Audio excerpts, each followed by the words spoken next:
ঈশ্বরের বাচ্চা, লাখ লাখ টাকার ব্যবসা আমার। কত টাকা? লাখ লাখ টাকার। 10 গ্রামের জমিদার ছিল আমার বাপ দাদা, 14 পুরুষ কি ছিল জমিদার। সেই জমিদারে পোলাম একরম জোরদার, আমি করি জোর চুরি ষড়যন্ত্র। আরে আই বেটি আই, আমি তোর মুখ ধরে সিরা ফালিল, আমার কোনো অন্যায় হইব না। কি হইব না অন্যায়? এরপরেও তোরে 3 মাসের সময় দিলাম। কয় মাস? 3 মাস। এই 3 মাসের মধ্যে সুদ সহ টাকা না দিলে তোর 4টি বাট্টি গোল করে বিদায় করে দেবো। যা যা। আমার মা এসছে আমার কাছে, আসার পরে বলবে যে উনি, আমি দাদন দিই আর কি, জমিদার মানুষ, টাকা পয়সা নেই, বাট অস্বীকার করি। আমার রাগ, তোমার ছেলেকে থ্রেট দিচ্ছি আর কি আমি ওনাকে। তখন আমার একটা, উনি মা এসে বলছে যে জমিদার সাহেব, আমি তো গত মাসে আপনাকে দিয়েছি আমার ইন্টারেস্ট, কেন আপনি চাচ্ছেন? আপনি জোর চুরি করছেন। জোর চুরি শব্দ শোনার পরে আমার মাথায় বিগড়ে যায়। তখন আমি যে ডায়লগটা দিই, লাখ লাখ টাকার ব্যবসা আমার। কত টাকা? লাখ লাখ টাকার। 10 গ্রামের জমিদার ছিল আমার বাপ দাদা, 14 পুরুষ কি ছিল জমিদার। সেই জমিদারে পোলাম একরম জোরদার, আমি করি জোর চুরি ষড়যন্ত্র। আরে আই বেটি আই, আমি তোর মুখ ধরে সিরা ফালিল, আমার কোনো অন্যায় হইব না।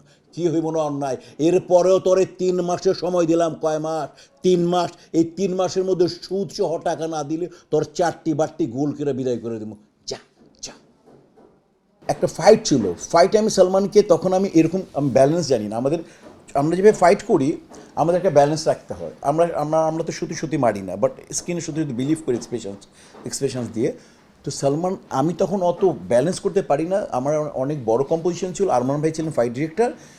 আমি এখানে একটা হিট করেছিলাম এখানে সালমান, আর আমিও ক্যারেক্টি জানি, সালমান ক্যারেক্টি জানি। সালমান এটা শুধু ফাটা বাকি ছিল, আর খুব ফর্সা ছিল, এটা ফুলে ব্লু হয়ে গেছে। তখন আমাকে শুধু ও ঘুরে পড়ে গেলে, এখন ওর মতো রিয়াকশন বাংলাদেশে কোনো নায়ক দিতে পারবে না। এই আমি আমার জীবন 40 বছরে ওর মতো রিয়াকশন কোনো নায়ক দেয় নাই। মানে ভিলেন মারলে যে কি রিয়াকশন দিতে হয়, এটা ওর মতো কেউ পারে না, আর কেউ নেক্সট আর দেখার মানে সুযোগও নেই।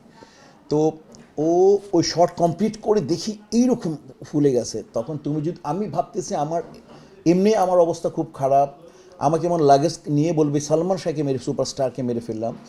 বাট ওই অবস্থায় সালমান বলছে মিশা ভাইয়ের দোষ নেই, আর আরমান ভাই আমাকে সেভ করলো। আরমান ভাই আমাকে বললেন যে সালমান একদম মিশা মার্কে ছিল, সালমান আগে আসছে, কারণ আমাদের মার্ক দিতে হয়, ঘোষা মারলে এই রাউন্ড করবে, এই ঘুরবে, এতটুকু আমাদের সব পজিশন করে দেয় ফাইট ডিরেক্টর। আরমান ভাই আমাকে সেভ করলো যে মিশা পারফেক্ট জায়গায় ছিল, মানে মিশা একদম পারফেক্ট মারছে, সালমান সামনে চলে গেছে, আর খুব ভালো এক্সপ্রেশন দিত। আমাদের যখন পেটে মারার পরে আমরা এরকম একটা রিয়্যাক্ট করি, তো তখন 18-20 হতে পারে। বাট আমি তখন আমার মার্ক আসে না যে আমি পেছনে যাব। আমাদের আর্টিস্ট এখন যেমন আমরা পরে শিখলাম যে আর্টিস্ট চলেও আসে এক্সপ্রেশনসে, আমাকে বডি ব্যাক করে ঘোষা মারতে হবে, তখন আর জানি না। তখন মারলাম, দেন সালমান বিকাম, মানে কী বলবো যে, মানে খুবই বাজে একটা অবস্থা। আর আমি তো ভয় পাচ্ছি, আমি লাগে যে আমাকে গুছাই হয়তো বলবে রাতে যা বাস ধরো, যাও তুমি। যদিও তুমি যদি নজরুল ভাই অনেক বকা দিচ্ছিলেন, আরমান ভাইয়ের জন্য সব চুপ হয়ে গেল। 2 দিন শুটিং বন্ধ হয়ে গেল। 2 দিন শুটিং বন্ধ হওয়ার পরে সালমান একেবারে এরকম ইনজুরি, শোয়া ওপরে, আর আমি কোণে থাকি। এর মধ্যে আমার শুটিং, আমার ডিসির রুমে না, চুনু মামা ছিল, ডিসির বাংলাদেশ শুটিং হয়েছিল। তো ওইখানে আমার ডায়লগ মুখস্থ কর, ডায়লগ মুখস্থ আছে, আমার ডায়লগ ফুল মুখস্থ ছিল। তো তুমি যদি ভাই, সবাই আমার উপর বিরক্ত, সালমানকে মেরে ফেললাম, সুপারস্টার 2 দিন শুটিং হয় না। সালমান বেস করে, আমাদের ফিল্মের সিস্টেম হচ্ছে যিনি সুপারস্টার তাকে বেস করে শিডিউলটা হয়। তো ওই সময় আমার পুরো ছবি ডায়লগ মুখস্থ ছিল। তো আমাকে বলে মনিটর কর।